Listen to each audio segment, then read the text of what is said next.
Hello YouTubers to a special edition of ZO205IQ Halloween special. Today we're going to be dealing with some sci-fi concepts which may or may not shock you. I've been studying death, and what I've found may surprise you. It may bewilder you. You may never see life again as you see it today. So, be prepared, strap yourself in for a mental adventure like no other. As I said, I've been collecting data on death, what it is, where it comes from, what to expect in the afterworld. And what I found is some evidence that goes back through time. This evidence says that people throughout history have been reporting seeing death's cloak in the edge of their vision as they were sickening and dying. This could be what I'd like to call soul vultures, or as you might pertain to know if you are in the know, ethereal soul vultures. Now these ethereal soul vultures feed on the energy of the living. They might even feed directly on the living. But let's examine some of the things that I have on my board here. There's different energy levels for all forms of life. All forms of life. Bacteria, fungus, bugs, microbes, viruses, cells, algae, plants, livestock, everything that lives and breathes will eventually die. And because of that, there may very well be a soul vulture waiting to prey on your ethereal energy as released into your surroundings. Now, some things that I've found that you may agree with. You may not. I don't care. It's what I see. It's I've been studying in my research states that these soul vultures can tell if your ticker isn't good. They can hear your heartbeat, its RF signature from miles away. And in a lot of cases, they'll know that there's something wrong with your heart even before you do. And the reports state that they begin seeing death's cloak hours, days, even weeks before they knew they were sick. And they started seeing death's cloak in their vision, just at the edges of their vision. And they swear they see this black thing moving around them that they can't quite touch and they can't quite see. They feel things bumping into their legs and into their ankles, and they look down, there's nothing there. Could it be soul maggots that crawl along the ground and feed on the bacteria and the leftover, life energy? It appears that whenever something that's living gets cut, a tree, some of the strongest people that I've ever met were lumberjacks, professionally. Big, giant people that just seemed unstoppable. And I thought about that for years, and I'm like, why is that? And I thought about it a couple times, and I'm like, I bet when they cut that tree, there must be some type of life energy that they get caught in. But that's like they are right there cutting it themselves. And I thought about other people that might also be cutting into life cells and be washed with that type of life energy. And I thought, well, what about surgeons? Yeah, a lot of surgeons I know, they're really strong. What about butchers? I've met some very, very strong, physically able butchers that were unnaturally strong, unnaturally long-lived. Soldiers that spend a lot of time one-on-one, with the enemy. Yeah. Those guys were some of the most healthy people that I've ever met. It's almost as if the life that they took during those times, butchers, hunters, fishermen, warriors of old, warriors that took over the planet, Genghis Khan, Alexander the Great, Xerxes, all of these warriors, melee warriors that put sword to flesh, that cut and cut and cut. Perhaps all of those lives they took, it washed that life energy over them. Not just the blood, but this burst of energy. You know, like I said, lumberjacks, same thing. I've seen them. Farmers, cutting it by hand. Now, that's physical exercise, but you know what? Some of those guys are just unnaturally strong, and so are their children. Landscapers, live animal processors. I mean, Texas cattlemen. Come on. I mean, those guys are strong. I've met a few of them. They are just beasts themselves. You know, some of the hunters I've met, hands-on hunters, ones that would prefer to hunt with a big knife. Those guys, unnaturally strong, unnaturally cunning. It seems like they are, I don't know, more like a hunter than a hunter, if you get what I mean. Not just the ones that shoot. I'm talking the ones that get in there and get dirty. Those guys. And you know you've met them. So, I was doing some more research, and what I said was, okay, well, let's put together some facts. We say, okay, well, we know that these soul vultures can see people when they're sick, when their hearts may be bad, when their central nervous system is flickering.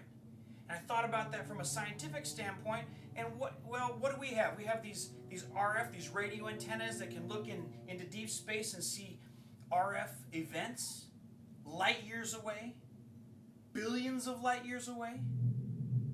And I'm like, okay, well, let's take some natural things into account. What about the shade? What about the shade? What about the classic shade? The Grim Reaper, the guy that flies through the sky and harvests the souls of the dead. What if that was true? What if that had some ring of truth to it? And I said, okay, okay, let's look at some scientific points of view.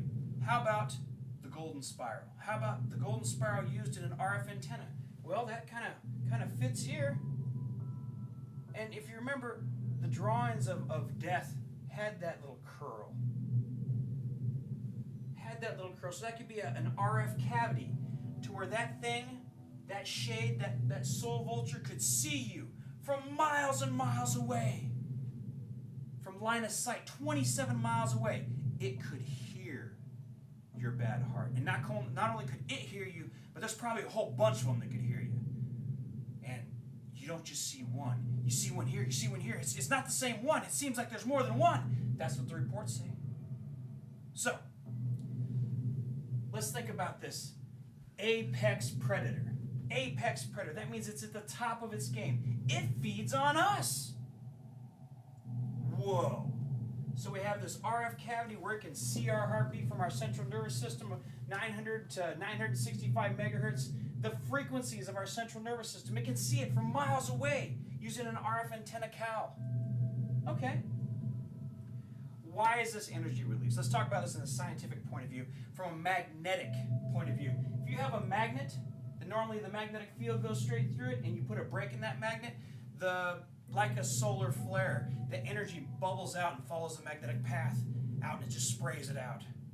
That could be what's happening when all of these cell-based systems, electrically connected cell-based systems, are cut. That energy just sprays out. Just sprays out.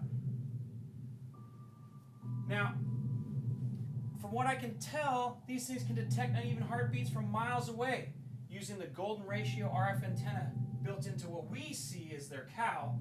But what if it goes deeper than this? What if it's more than that? What if it's a creature like a butterfly, starts as a maggot, forms a chrysalis, maybe even has a skittering phase where it skitters across the ground, and people have talked about them, and they've seen them, and they're only about this big, and they swear they see them on the edge of their vision, and these are people that are sick. These are people that are dying. These are real people. I don't mean to frighten you, but what if, when you die, that there's creatures like this waiting to feast on your soul? I think the reports might be correct. There might be some credence. All these other comparative analysis systems that I've looked at, it says that they might be right. These reports about these entities, these shades circling around like vultures, looking at the living, knowing when they're going to die, seeing the imbalance in their heartbeat, seeing the imbalance in their central nervous system. They swoop down to consume it like a pack of vultures on a fallen antelope. A natural occurrence. This is nature. So let's talk about nature. What's one of the most common things on the planet? Insects. So let's look at the insect pattern in this case. We have a shade that feeds off of what? Okay, well, let's look at a bug. Let's say energy level 10. All right, these are just numbers. Human, energy level 1,000.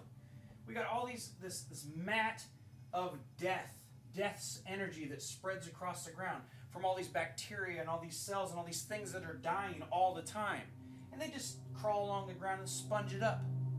Well, where do they come from? Well, they might just be soul poop that falls to the ground, or they might be an actual ethereal creature where they lay little eggs in the corners of things, and those fall to the ground or hatch, and they go out and, but what are they eating? So I think more along the lines, they fly around, soul poop falls to the ground, falls into this life energy that's pooled across the ground from all these microbes and things. And depending on how much there is how fast they grow. So these things are going to be in the forest. They're going to be everywhere. But we as humans may be just smart enough to see them. So if there was a difference between a weakened or off-rate heartbeat, they'd begin circling. When the vulture doesn't feed on humans, it eats dying or recently dead animals, they might usher in the death of their prey by attaching themselves in a parasitic fashion to a dying animal or taking little bites out of it. I can't tell you the number of times I've heard old people saying, oh, my leg, and it's like, I don't know what's wrong with it. I can't see anything wrong with it. They go to the doctor says there's nothing wrong with it. But they get these ghost pains. Feel like something's biting them, and they don't know what it is. And I hear that even from healthy people. They're like, I don't know why, suddenly I'll have a pain, like something's biting me in my back or my arms or on my scalp, or just like a weird thing, just like, it feels like something just touched me, but nothing's there. Could it be these soul vultures? Could it be their maggot larvae? It could be.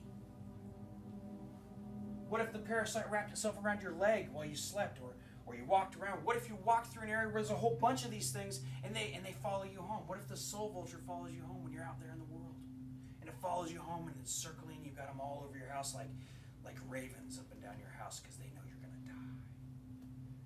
It must be pretty heavy to be able to see this kind of thing. But let's think about what would happen if this examination of life versus souls, this energy of life quantified, compared to natural consumers of the dead, like maggots. Maggots consume dead. They do. Now, the skittering phase, that might be a little bit more aggressive, but they might be like right after they emerge from the chrysalis, and they're waiting to fly. Because they definitely fly. Reports are that they can fly, and then as soon as you notice them, they can go into a ball about the size of a football visibly. But this is some of the things that might be waiting for you, or should be, if all the reports that I've seen are correct. It's some scary stuff, seriously scary stuff out there in the world, where this could very well be what's waiting for you and everybody else. People talk about the hopeful happiness of an afterlife where we all get to go to this big party in the sky. What if it's more like antelopes dying in a field with vultures overhead? That's reality. I can see that. Science says what you see and what you have in your hand is what you get. I can quantify it. I can measure it. Now, of course, I can't see vultures, but people keep seeing them. People have written about them. They call it death coming to visit the dying. But what if it's something more? What if these things it's not just one? What if it's a whole bunch of them? What if they're like insects and they're all over the world, preying on the dying, leeching that life energy and eating it? Now, admittedly, they're probably needed. You know, cleaning up after the dead. Cleaning up after the dead's a big job. A lot of things dying all the time. So, you know, these things might be required in our circle of life ecosystem. But I haven't seen this approach really taken anywhere where you can see some basic things like the RF cavity, the soul maggots that are feeding off the energy, the comparison of warriors and different people that cut open life, that chop it down, that process it. These people appear unnaturally strong, unnaturally long-lived, compared to somebody who doesn't. So, where does that leave us today other than happy Halloween, YouTubers? I hope this gives you food for thought. And the next time you think you see something, perhaps you did. Till next time, happy Halloween.